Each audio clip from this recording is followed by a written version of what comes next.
I'd like to help you uncover a blind spot that you may have. So please listen with your ears and not your triggers. And to help with that, I want to preface this with saying I've done many of these things myself over my time on this planet. I live these patterns. I've felt the sting of disappointment. I've created expectations in silence and then blamed someone else when they didn't meet them. So today, I'd like to talk about covert contracts. Another way of saying that is uncommunicated expectations. We've spoke a lot about unmet expectations, but the horse that most people ride straight into disappointment is the blind spot of unspoken, unshared, unagreed upon expectations. Let me tell you a funny way to remember this from a book. Uncommunicated expectations are like the definition of stalking. Two people go out on a romantic walk at night, but only one of them knows it's happening. So you might have had a time where you had a whole fantasy about how something should have gone, but now you're angry because the person didn't show up the way that you wanted. They didn't hold your hand, didn't say the right words, didn't follow the script, they never received. That's not intimacy, that's confusion. Sometimes it's manipulation. So now let's be clear.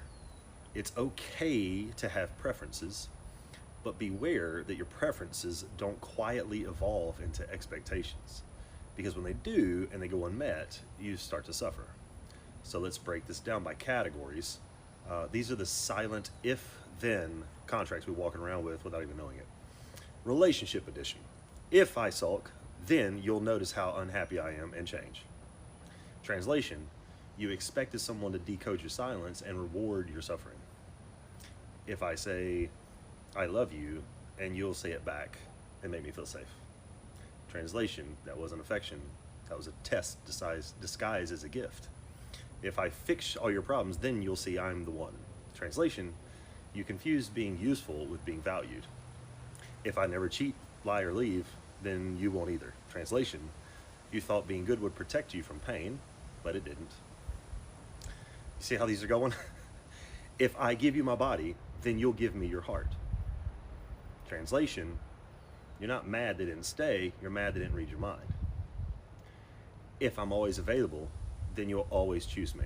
Translation, you offered emotional labor hoping to earn emotional priority, but it didn't work. If I love you the way I wish someone loved me, then you'll finally heal and love me back.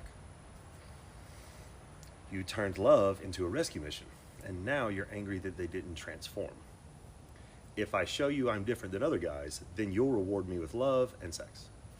Translation, that's not virtue, that's manipulation in disguise. That's nice guy syndrome. If I become everything you said you wanted, then you won't leave me like the last one did.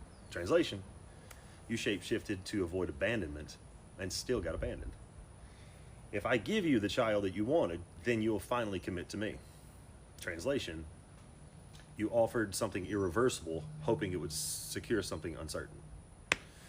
If I pay for everything, then you'll stay loyal. Translation, you used money to buy commitment, but they never agreed to the price. If I work harder than what I'm paid for, then I'll be promoted. Your over effort created a low-cost solution for your employer. Not a reason to elevate you, but to exploit you. Self-worth edition. If I play it safe, then I'll be safe. Translation, you followed all the rules and expected life to cooperate. It didn't. Here's the truth that stings a little. You can earn a reward, but you can't earn a gift. Love, affection, even sex, they're gifts. And if you're doing things to receive them, they're no longer gifts. They're bids, they're silent deals. Real generosity does not come from a place of, I gave you this, now where's mine? It comes from emotional maturity. It's a pleasure to give. It's peace with outcome independence. And ironically, that's actually what creates the space to have people give back freely too. So how do we begin to let go of these covert contracts? There's really only two ways. One, learn to explicitly ask for what you want. Say it clearly. Let someone say yes or no. That's real intimacy. Two, let go of the expectation altogether. Just because you want something doesn't mean that they owe it to you. And when you start to do this, when you stop making hidden deals with people and the universe, you'll start to know something. You have less anger, you have less disappointment, and you'll have more peace. So let's go a little deeper. These contracts don't just show up in relationships, they show up in life.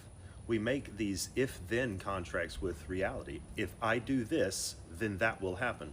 If I eat clean, I won't get sick. If I'm a good person, good things will happen to me. If I sacrifice, someone will notice. If I try hard enough, I will be loved. If I don't make waves, I won't be left. Life doesn't operate by your emotional logic, though. And when it breaks your contract, you suffer. You suffer from the same root cause, an unmet expectation. Let me give you another metaphor from a friend of mine in Australia. She said, I laid out a cozy blanket for my cat, and I thought she'd come lie next to me. That's the perfect example of an if-then contract. If I lay out this blanket, then the cat will come, but the cat didn't. And now she's disappointed, not because the blanket wasn't cozy, not because she did something wrong, but because she got attached to the outcome.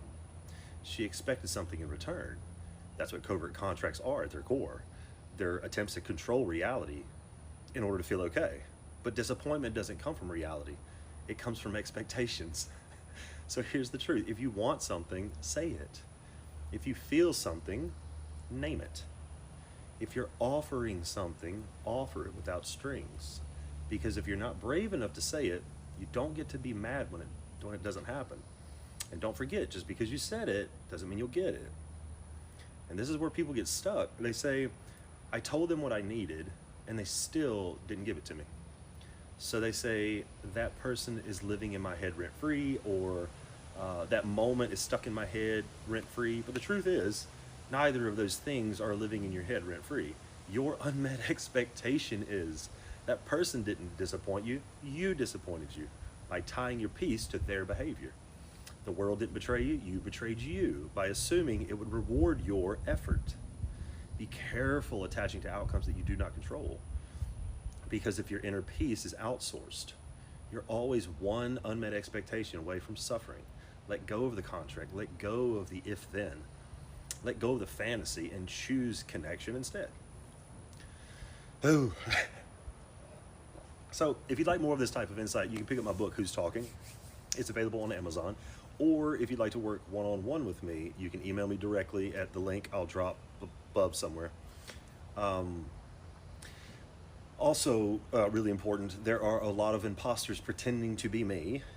So before you ever send money to anyone, make sure they FaceTime you. I promise they won't. That's how you'll know it's not me. And now this is the part of the video where I want to hear from you. What covert contract have you been operating under?